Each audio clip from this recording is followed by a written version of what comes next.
Hello viewers, स्वागत है आप सभी का मेरे यूट्यूब चैनल स्कूल ट्यूशन गुरुजी में।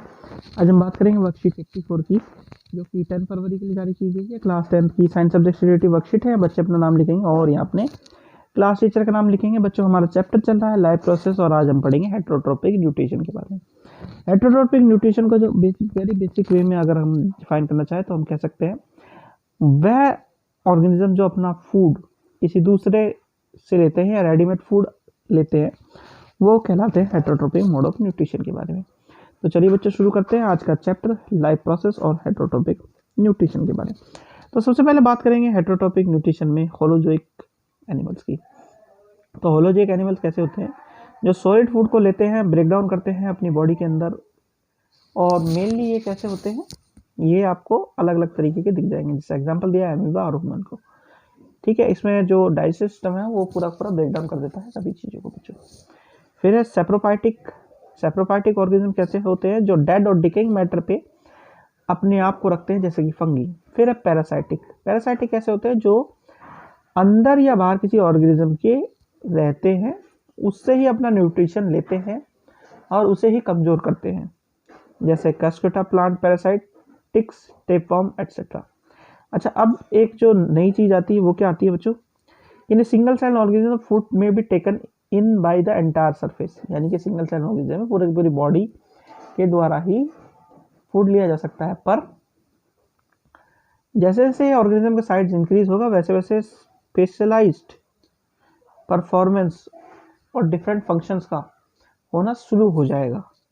अब एग्जांपल क्या दिया इसने? Amoeba takes in food using temporary finger like extension of the cell surface which fuse over the food particles forming a food vacuoles, यानी कि फूड वैक्यूल बनाता है तब वो अंदर लेता है। In paramecium, which is also a unicellular organism, the cell has definite shape and food is taken at a specific spot. Food is moved to this spot by the movement of cilia which cover the entire surface of the cell. यानी कि इस तरह ये क्या हो रहा है, ये पूरे सरफेस के द्वारा लिया जा रहा है या कोई एक स्पेसिफिक सरफेस के द्वारा लिया जा रहा है और फिर वो आगे काम कर रहा है। अब बात करते हैं न्यूट्रिशन इन ह्यूमन बींग्स। तो न्यूट्रिशन ह्यूमन बींग क्या कहता है? This involve injection, digestion, absorption, assimilation, egestion of food. यानी इंजेक्शन से शुरू हुआ, एजेशन पे खत्म हो गया। फूड ट्रेवल करता है वेरियस पार्ट में, mouth, oesophagus, stomach, small intestine, large intestine, और इसमें वेरियस एंजाइम डाइजेशन में हेल्प करते हैं और आखिरी में वेस्ट मटेरियल मूव हो जाता है बॉडी से एनएस के थ्रू। अब इसमें एक पेरिस्टलिस्टिक मूवमेंट होता है माउथ से ओसोफेगस के बीच में। जब मूवमेंट होता है किसका बच्चों? फूड का मूवमेंट होता है। अब जैसे माउथ में आपको देखने को मिलता है, जब आप माउथ में फूड को रखते हैं तो वो कुछ हद तक चेंज हो जाता है। जब आप रोटी को थोड़ी देर तक चबाएंगे, खाली रोटी को कह रहा हूँ, तो वो आपको मीठी लगने लगेगी। उसका कारण ये है सलाइवरी एमाइलेज जो होता है कन्वर्ट कर देता है स्टार्च को ग्लूकोज में। अब स्टोमक की बात करें, स्टोमक में पेप्सिन ब्रेक डाउन करता है प्रोटीन को सिंपलर फॉर्म में। अच्छा, एक चीज और समझ लीजिए, एक हद तक मटेरियल जो होता है वो एसिडिक मीडियम में ट्रेवल कर रहा होता है तो डाइजेशन इजी हो जाता है बच्चों। ठीक है, फिर है पैनक्रियास में क्या करता है? ट्रेप्सिन कन्वर्ट करता है प्रोटीन टू सिंपलर फॉर्म्स और लाइपेज कन्वर्ट करता है फैट को सिंपलर फॉर्म में। अच्छा बच्चों, अब कुछ क्वेश्चन देख लेते हैं। क्वेश्चन नंबर 1 है dry well level diagram showing nutrition in amoeba. तो न्यूट्रिशन इन अमीबा देखते हैं बच्चों। ये बच्चों न्यूट्रिशन इन अमीबा है, फूड पार्टिकल है, सूडोपोडिया के थ्रू गया फूड वैक्यूल में और फिर डाइजेस्ट होकर निकल गया। ये है न्यूट्रिशन इन अमीबा। चलिए अगला क्वेश्चन देखते हैं। अगला क्वेश्चन है what is the role of saliva in the digestion of food. तो सलाइवा का डाइजेशन जो रोल है वो क्या कन्वर्जन करता है किस चीज का बच्चों? अमाइलाइज इनटू स्टार्च। एमाइलाइज कन्वर्ट कर देता है स्टार्च टू शुगर कन्वर्ट करता है। ठीक है, सलाइवरी एमाइलाइज क्या करता है? स्टार्च टू शुगर कन्वर्ट करता है, ये उसका रोल है। फिर है क्वेश्चन नंबर 3, फिर है पेरिस्टलिस्टिक मूवमेंट के बारे में पूछा गया बच्चों। What is mean by peristaltic movement?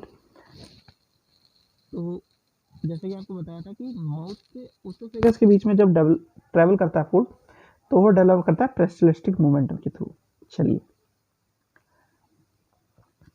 फिर है what is the role of acid in our stomach. तो रोल ऑफ एसिड वाज कि ये एसिडिक मीडियम प्रोवाइड करता है और एसिडिक मीडियम के थ्रू क्या होता क्या है, जितने भी हार्मफुल बैक्टीरिया वगैरह है वो खत्म हो जाते हैं इसमें। ठीक है, फिर आखिरी है, फिफ्थ क्वेश्चन है sorry, how the process of absorption is carried out and why is absorption of digested food necessary. तो एब्जॉर्प्शन जो डाइजेस्टेड फूड का वो होता है स्मॉल इंटेस्टाइन में थ्रू दी विलाई, विलाई के थ्रू ये एब्जॉर्प्शन हो जाता है, और ये नेसेसरी इसलिए ताकि इस पूरे सभी पार्ट्स को डाइजेस्टिव फूड आसानी से मिल जाए। और क्वेश्चन नंबर 6 करते हैं बच्चों। क्वेश्चन नंबर 6 है, draw a well readable diagram of human digestive system. तो ये क्या कहता है, इसकी जरा देखते हैं बच्चों। ह्यूमन डाइजेस्टिव सिस्टम क्या है बच्चों, ये है, ये पूरा पूरा ह्यूमन डाइजेस्टिव सिस्टम है। यहाँ से शुरू हुआ, यहाँ इसके थ्रू जब निकल गया सामान सारा का सारा, तो ये खत्म हो गया बच्चों।